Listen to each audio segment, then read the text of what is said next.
The marble floors beneath Olivia Blackwood's designer heels seemed to shatter the silence as she stormed into her Seattle penthouse nursery at midnight. Her breath caught, her throat seized. There, bathed in the amber glow of the nightlight, sat a complete stranger, broad shoulders hunched forward, weathered hands impossibly gentle as he cradled her baby daughter Madison. The warm bottle touched Madison's lips with practiced precision. 7 months of crying, 7 months of sleepless nights, 7 months of nannies who couldn't calm her child. And this man, this unknown man, had somehow made her daughter peaceful in a way Olivia had never witnessed. Madison's tiny fingers curled around his calloused thumb like she'd found home. His deep voice whispered a lullaby that seemed to heal something broken in the air itself. When he looked up and met Olivia's wide, terrified eyes, he didn't flinch, didn't scramble to explain. He simply said 5 words that would change everything. She needed someone who understood. "Who are you?" The words scraped from Olivia's throat like broken glass, each syllable sharp enough to cut through the gentle atmosphere. Her designer purse slipped from trembling fingers, hitting the Persian rug with a muted tahud. The stranger, tall, maybe mid-30s, wearing a simple grey sweater that had seen better days, shifted Madison carefully in his arms. His movements held the kind of confidence that came from experience, not training. "Cameron," he said quietly, never taking his eyes off the baby. "Cameron Reed. The agency sent me tonight." Olivia's mind raced through her contacts, her assistants, her carefully maintained schedule.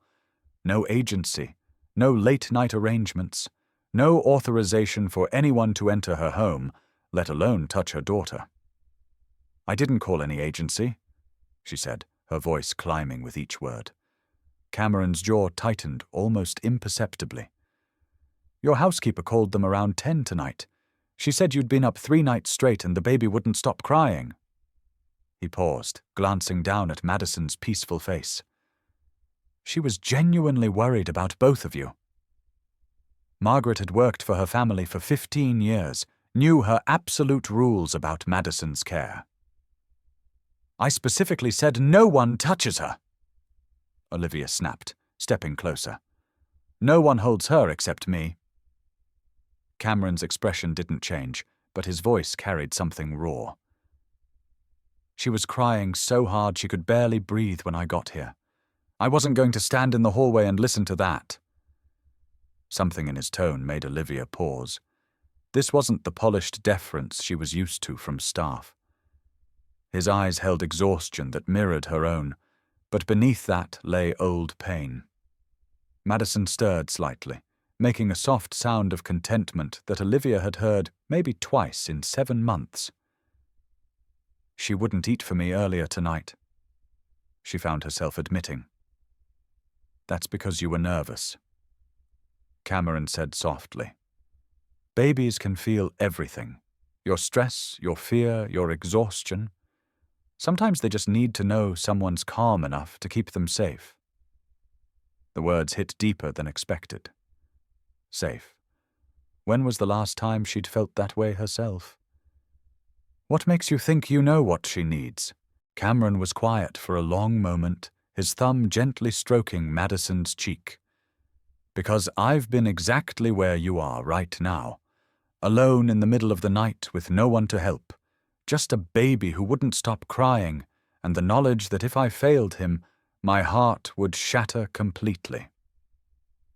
The admission hung between them like a confession. For the first time in months, Olivia forgot about her title, her wealth, her carefully constructed life. All she saw was someone who knew what it meant when everything depended on getting it right. The silence that followed felt charged with understanding and recognition. Cameron continued rocking Madison with slow, practiced movements that seemed to come from muscle memory. "You can put her down now," Olivia said finally, her voice steadier but still wary. Cameron shook his head. "Not yet. If I lay her down too soon, she'll startle awake and cry again. She needs to feel secure first. The specificity of his knowledge caught her off guard. This wasn't generic advice. This was hard-won wisdom from someone who had clearly spent countless nights learning to read infant cues. "You talk like you've done this 1,000 times," she said, crossing her arms. Cameron glanced down at Madison, his expression softening. "Once was enough to change everything about who I thought I was." Before she could press for details, Madison let out a tiny sigh and settled deeper against Cameron's chest. Something twisted painfully in Olivia's stomach. She'd hired the best nannies money could buy, yet here was this stranger holding her child like he'd been doing it for months. The contrast was both inspiring and deeply humbling. "What's your story?" The question came out more abruptly than intended. Something about Cameron didn't fit the usual pattern of people who entered her carefully controlled orbit. "Nothing worth telling," Cameron replied with deflection that suggested exactly the opposite. "Just a single dad trying to make ends meet. Lost my son's mother when he was 3 months old. Learned the hard way that there's no clocking out when you're the only one they've got." The simple words painted a picture that made Olivia's throat tighten with unexpected emotion. She had grown up surrounded by staff and support systems, by people whose job was to anticipate her needs. The idea of being truly alone with an infant was almost incomprehensible. "Why take this kind of work?" she asked. Cameron's lips twitched with what might have been a smile. "Because when you've been through nights where your child won't stop crying, and you're not sure you're strong enough to make it until morning, you want to help other people avoid that feeling, even if it's just for one night." The honesty caught Olivia completely off guard. "That's unusually noble," she said, her voice softer despite herself. Cameron shrugged with a gesture that was both humble and confident. "It's just human nature. At least it should be." For a moment their eyes met across the dimly lit nursery, and Olivia felt something she hadn't experienced in years, being truly seen by someone who expected nothing in return. The connection wasn't romantic, exactly, but it was profound in a way that transcended their immediate circumstances. Cameron looked at her, not as a wealthy executive, but as another parent struggling with impossible demands. The baby stirred again, and Cameron's response was immediate and instinctive, beginning to hum low and warm. Madison settled back into peaceful slumber, as if she had never been disturbed. "You're unusually good at this," Olivia said, trying to keep her voice casual. "Most men I know panic when they see a bottle, let alone a crying baby." Cameron's eyebrow arched slightly. "Unusually?" The single word carried just enough emphasis to suggest her surprise revealed assumptions she might want to examine more carefully. "I didn't have the luxury of panicking," he said simply. "And maybe you shouldn't underestimate people based on what you expect them to be capable of." The gentle rebuke hit its target, and Olivia found herself momentarily speechless. Before she could respond, her phone buzzed insistently from the dresser. 3 missed calls from the board chair. She turned it face down without answering. "You're ignoring someone important," Cameron observed. "You don't know anything about it," Olivia replied, more defensively than intended. "I know when someone's trying to pretend a problem doesn't exist," he said quietly. "I've been there." The words settled over her like a weight she hadn't realized she'd been carrying. How long had she been running from conversations about the company's financial problems, postponing decisions because none of the options seemed acceptable? "You think you have me figured out?" she asked. "I think you're someone who's had to be strong for so long that you've forgotten what it feels like when someone's willing to share the weight." Cameron said gently. Something hot and unwelcome pricked at the corners of Olivia's eyes. She turned away before he could see. "I don't need anyone to carry my weight," she said to the wall. Cameron's voice followed her retreat, warm and patient. That's just it. You don't need it. But sometimes it's okay to want it anyway. Madison yawned then, her tiny mouth stretching wide, and for a moment all tension dissolved. When was the last time you slept? Cameron asked. Last night, for about 4 hours. That's not sustainable, especially when you're trying to take care of someone else. For the first time in months, Olivia felt her defenses lower slightly. The presence of this stranger should have felt like an intrusion. Instead, it felt like relief, like the first deep breath she'd taken since Madison was born. What she didn't know was that this man's presence would challenge everything she thought she knew about strength, independence, and what it meant to build a family. The conversation might have continued, but their moment was interrupted by the reality that Madison needed to sleep, and both adults were exhausted from the emotional intensity of their unexpected encounter. 3 weeks had passed since that transformative midnight meeting, and their shared routine had begun to feel natural in ways that surprised them both. Cameron arrived each morning at 7:30 sharp, taking over Madison's breakfast preparation while Olivia focused on getting ready for Sterling Technologies. The temporary arrangement had evolved into something more permanent without formal acknowledgement. Madison had blossomed under consistent care. The colicky infant had transformed into a curious baby who smiled readily and slept through the night. Their peaceful morning routine felt like a small miracle after months of chaos. But that tranquility was shattered by aggressive knocking at the front door that made both adults freeze in immediate recognition. Through the peephole, Olivia could see the same 2 men from weeks before, but this time they weren't alone. A third man held official documents, while a fourth waited by the elevator with the bearing of private security. This is serious escalation, Cameron said quietly, positioning himself between the door and Madison's high chair. They're not here to negotiate anymore. Ms. Blackwood, we have legal documents requiring immediate attention. The smooth voice called through the door. Asset seizure orders. Your late husband's debts have been assigned to our collection agency. The words hit like ice water. Richard had been dead over a year. She'd thought his financial mess was resolved through probate. Cameron moved closer to the intercom. Those documents need proper legal service, not intimidation at 7:45 in the morning. The response was heated conversation that wasn't quite audible. They hadn't expected someone who understood legal procedures. This is your last chance, the lead man said finally. We can do this easy or hard. Cameron's expression hardened into something that reminded Olivia of his police background. Here's what's happening. You're stepping away from this door and pursuing this through proper channels. If you're still here in 60 seconds, I'm calling Seattle PD. You don't have authority here. One shot back, uncertainty creeping into his voice. I have the authority of someone who knows what legitimate law enforcement looks like. Cameron replied calmly. And this isn't it. The silence that followed was heavy with tension and recalculation. Finally, footsteps retreated down the hallway, followed by the elevator's soft chime. But the relief was short-lived. They'd be back with better tactics or actual legal backing. They'll return, Olivia said aloud. Probably, Cameron agreed. But next time we'll be ready for them.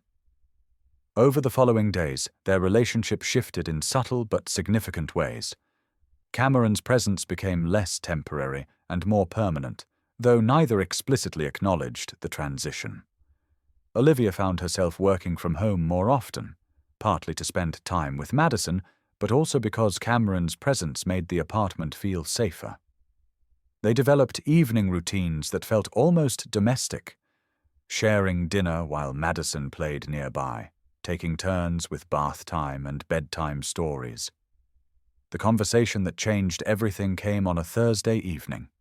Madison was asleep, and they were sharing wine to celebrate a successful product launch. Can I ask you something? Olivia said. Why did you really leave police work? Cameron was quiet for a long moment, staring into his wine glass. Because I was good at saving other people's children, but I couldn't save my own. The admission was raw and painful. After Sarah died, I thought I could handle everything. Work, Connor, all of it. I thought being strong meant not asking for help. Connor's your son, Olivia said softly. What happened? I had a breakdown at work, started making mistakes, letting personal stuff interfere with professional judgment. The explanation painted a picture she recognized, the impossible balance of trying to be everything to everyone. So Connor went to live with Sarah's parents. Cameron continued. They could provide stability, consistent care, all the things he needed while I figured out how to be functional again. Do you regret it? The question came out more vulnerable than intended. I regret that it was necessary, Cameron said carefully. I regret that I couldn't be the parent he needed right when he needed me most. But I don't regret making sure he had what he required to be happy and healthy, even if it meant stepping back from what I wanted. They talked late into the evening about responsibility, about the difference between strength and stubbornness, about making decisions when every option felt inadequate. The wine made them both more honest than they might have been otherwise. By the time they said goodnight, something fundamental had shifted. They were no longer just co-parenting out of convenience, but out of genuine partnership and mutual understanding. The alcohol had stripped away pretenses and allowed them to see each other clearly for the first time. The crisis that cemented their bond came exactly 1 week later, on an ordinary Tuesday that started normally, but ended with everything changed. Building security called. The debt collectors were back with legitimate documentation and police escort. They're demanding entry, the guard explained apologetically. I have to let them up. Cameron's response was immediate and strategic. How long do we have? Maybe 5 minutes, Olivia said, panic creeping into her voice. Then we secure what matters most and keep Madison safe through whatever's about to happen. The next hour was controlled chaos as officials went through the apartment methodically, photographing artwork, jewelry, electronics, anything with significant resale value. Cameron's police background proved invaluable. He understood procedures, questioned anything outside normal bounds, and maintained detailed notes. Most importantly, he kept Madison calm in her nursery while strangers invaded their space, reading stories and playing quiet games that kept her oblivious to the adult drama. His competence during crisis was both reassuring and impressive. When the officials finally left, taking only a few pieces of Richard's jewelry and electronics, the apartment felt violated despite minor losses. But something significant had happened during those tense hours. Olivia had watched Cameron handle a major crisis with grace and skill. How did you know to prepare for this? She asked as they surveyed the aftermath. Because I've been on the other side of these searches, he said. I know what they look for and what they can legally take. The explanation revealed how much thought he'd put into understanding her situation. That evening, after Madison was asleep and the legal documents were filed away, they sat with celebratory wine. The violation felt manageable because they'd faced it together. I have a confession, Olivia said, feeling loose and honest. When I first found you in Madison's nursery, I thought you might be dangerous. Cameron laughed ruefully. Given the circumstances, that was probably reasonable. But you weren't a threat. She continued. You were the opposite. You were safety. The word felt important, capturing something essential about what Cameron had brought to their lives. Madison wasn't the only one who needed that. She added quietly, surprised by her own vulnerability.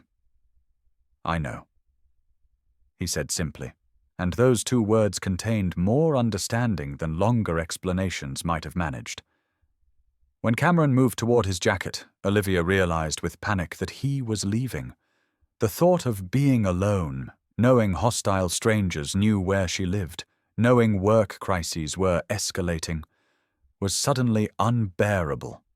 The few hours of competent partnership had shown her what life could look like with reliable support. "Cameron, wait." The word stopped him mid-reach for his jacket. "I don't know what's going to happen with those men or whether they'll be back, but if you're willing, I'd like you to stay. Not just tonight." The request came out more vulnerable than intended, but also more honest.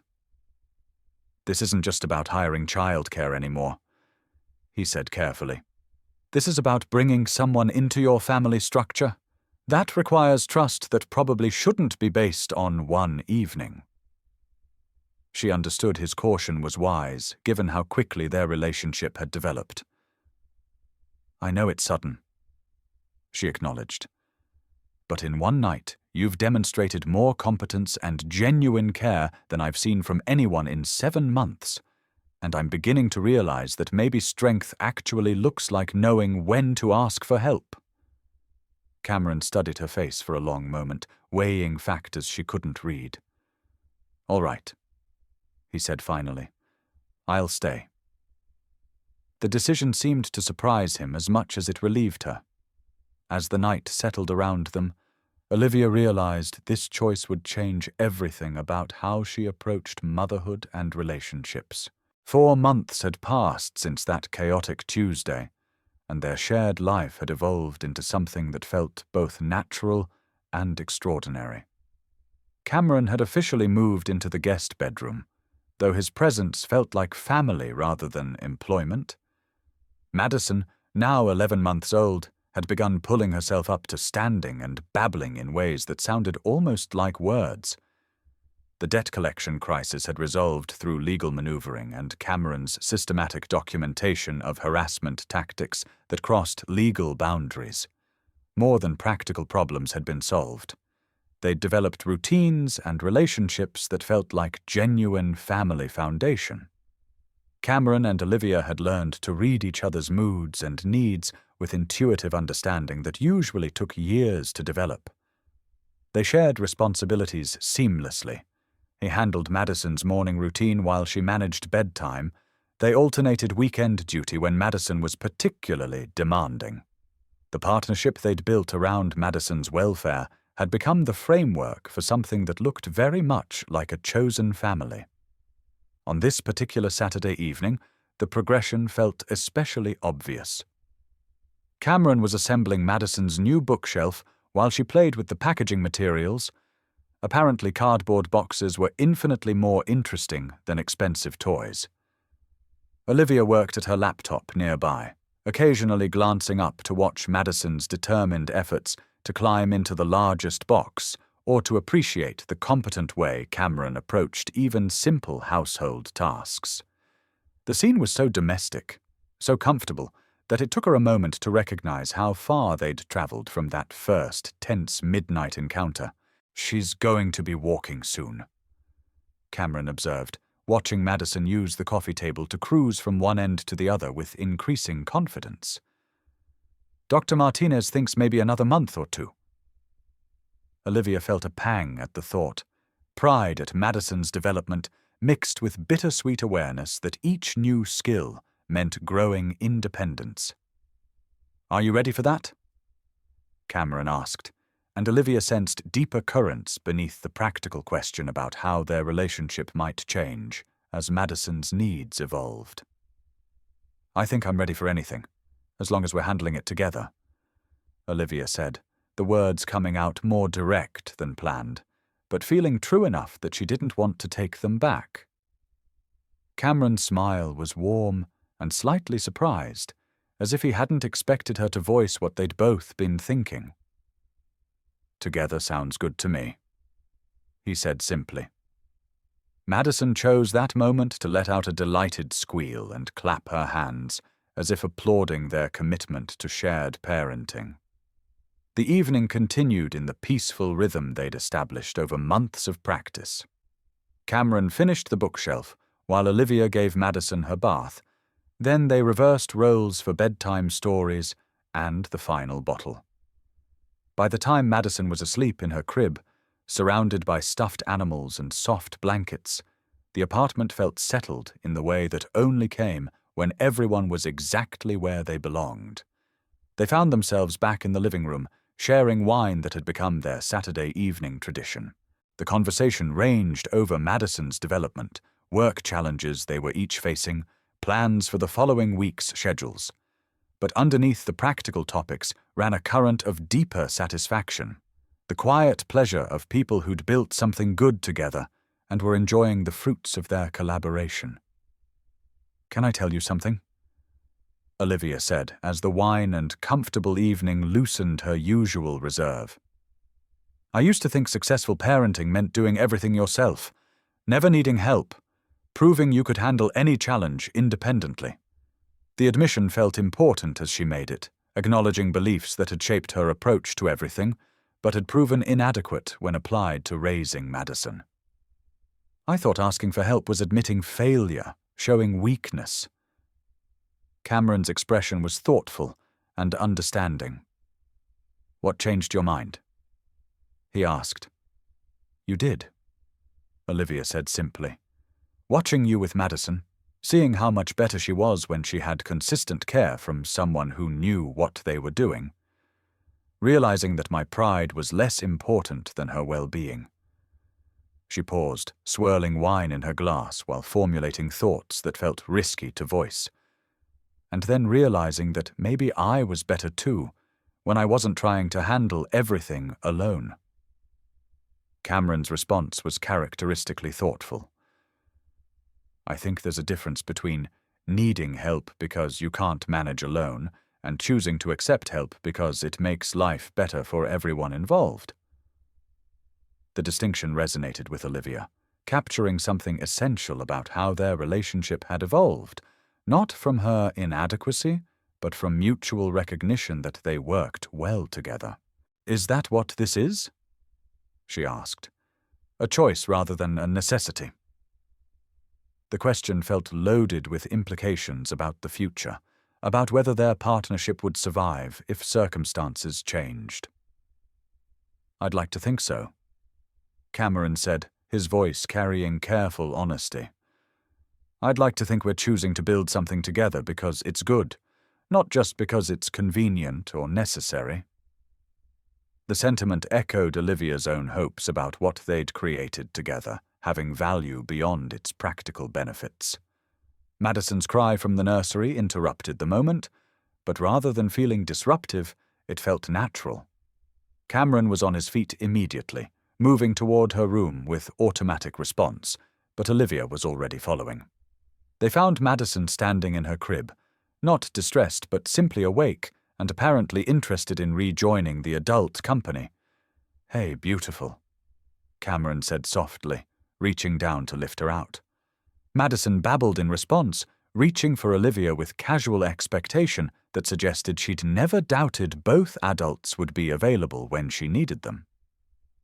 "Maybe she just wanted to check that we were still here," Olivia suggested, taking Madison from Cameron and settling into the rocking chair. Madison curled against her, with trustful relaxation that still felt like a minor miracle.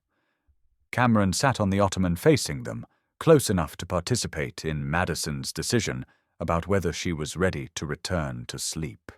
In the dim light of the nursery, with Madison peaceful between them and the city quiet beyond the windows, the moment felt complete in ways that Olivia hadn't known to hope for.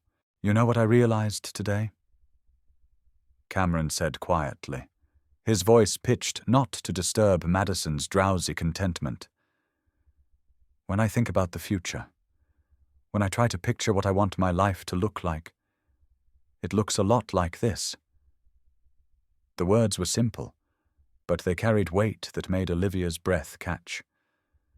Evenings like this, routines like ours, being part of something that feels permanent, like something worth building around.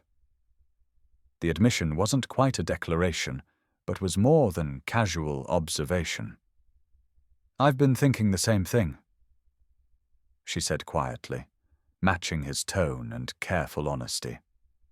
"Not just about Madison, though obviously she's the center of everything, but about us, about what we've built together, about whether this is something we're doing temporarily or something we're choosing for the long term. Cameron's smile was soft and certain in the dim nursery light. "I think we've been choosing it for months," he said. "I think we just haven't said it out loud yet." The observation felt true. They'd been making decisions and building routines that assumed a shared future without explicitly acknowledging that's what they were doing. Madison stirred slightly in Olivia's arms, and Cameron stood to help transfer her back to the crib. The process was seamless, practiced, the kind of coordinated care that had become second nature. Madison settled immediately, secure in her environment and confident that the adults who mattered would be nearby if she needed them. They stood together beside the crib for a moment, watching Madison sleep with mixed satisfaction and exhaustion that came with successful parenting. The silence felt comfortable, full of understanding rather than empty of words. When they finally moved towards the nursery door, Cameron's hand found Olivia's in a gesture that felt both natural and significant. In the hallway outside Madison's room, they paused, reluctant to break the connection the evening had established, but unsure how to move forward without disrupting the careful balance they'd maintained. "Thank you," Olivia said finally, the words inadequate for everything she wanted to convey. "For staying, for making this work, for being exactly what we needed, even when I didn't know what that was." "Thank you for letting me stay," Cameron replied. "For trusting me with Madison, with this, for making me feel like I belong somewhere again." The exchange felt like both conclusion and beginning, recognition of what they'd accomplished together, and implicit commitment to continuing the journey they'd started. 6 months later, on an ordinary Saturday evening that felt extraordinary in its peaceful contentment, the transformation was complete.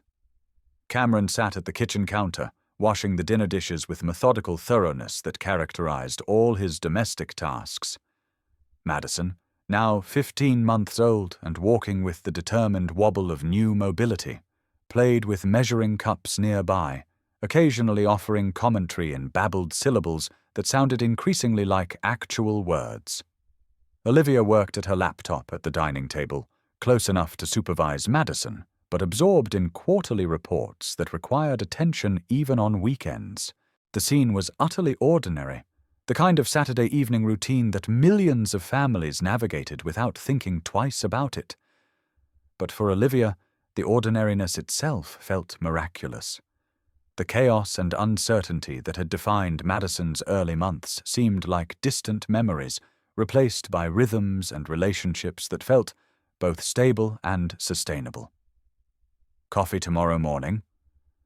Cameron asked as he dried the last plate, the question part of their established Saturday night ritual. "I'll make it strong," Olivia replied, without looking up, her response automatic after months of practice. Madison chose that moment to abandon her measuring cups in favor of attempting to climb onto Olivia's lap, a maneuver that required closing the laptop and accepting that work was finished for the evening. "Story time?" Cameron suggested, noting Madison's increasing restlessness and the hour that indicated bedtime was approaching. The transition to evening routine happened seamlessly, without discussion or negotiation. They'd learned each other's rhythms well enough that coordination rarely required explicit planning. The bedtime routine itself had evolved into something that felt almost ceremonial in its consistency. Cameron ran Madison's bath, while Olivia selected books and prepared the evening bottle. They took turns with different aspects of the process, their movements coordinated by months of practice and mutual understanding. Madison participated with cheerful cooperation of a child who knew exactly what to expect and found security in the reliability of familiar patterns. By 8:15, Madison was asleep in her crib, surrounded by stuffed animals and soft blankets that had accumulated over months of thoughtful gifts and practical necessities.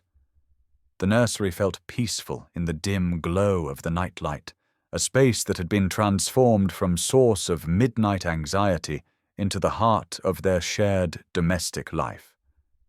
Cameron and Olivia stood beside the crib for their established pattern of confirming Madison's contentment before retreating to adult space and conversation. They moved to the living room, following patterns established over months of shared evenings. Olivia settled into her usual corner of the sofa, while Cameron gathered scattered toys, restoring order that would be thoroughly disrupted again tomorrow. The wine bottle that appeared was part of their Saturday tradition, marking the transition from parenting duties to adult time. The conversation was easy and comfortable, touching on Madison's development, work challenges, plans for the following week. As the evening progressed, they found themselves talking less and simply enjoying each other's company in the comfortable silence that had become one of the most valuable aspects of their partnership. Cameron read while Olivia worked on personal correspondence, both content to share space without feeling obligated to fill it with conversation.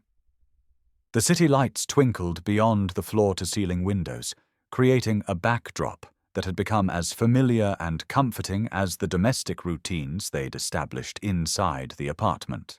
When they finally prepared to end the evening, the transition felt natural rather than forced. "Good night," Cameron said as they turned off lights and checked locks, following security routines that had become automatic. "Sleep well," Olivia replied, the words carrying warmth that went beyond polite convention. In the hallway outside their respective bedrooms, they paused for a moment that had become part of their evening ritual, a brief connection that acknowledged the day's shared experiences and confirmed their partnership would continue tomorrow. And in that silence, full of presence and understanding and the quiet satisfaction of a life well shared, there was everything that mattered most. Not promises of forever or declarations of eternal love, but the simple, profound truth that sometimes the most important things in life were the ones that didn't need to be spoken aloud. The stranger who had startled Olivia with his unexpected presence in Madison's nursery had become the foundation of a family built on choice, trust, and the daily decision to show up for each other in ways both small and significant.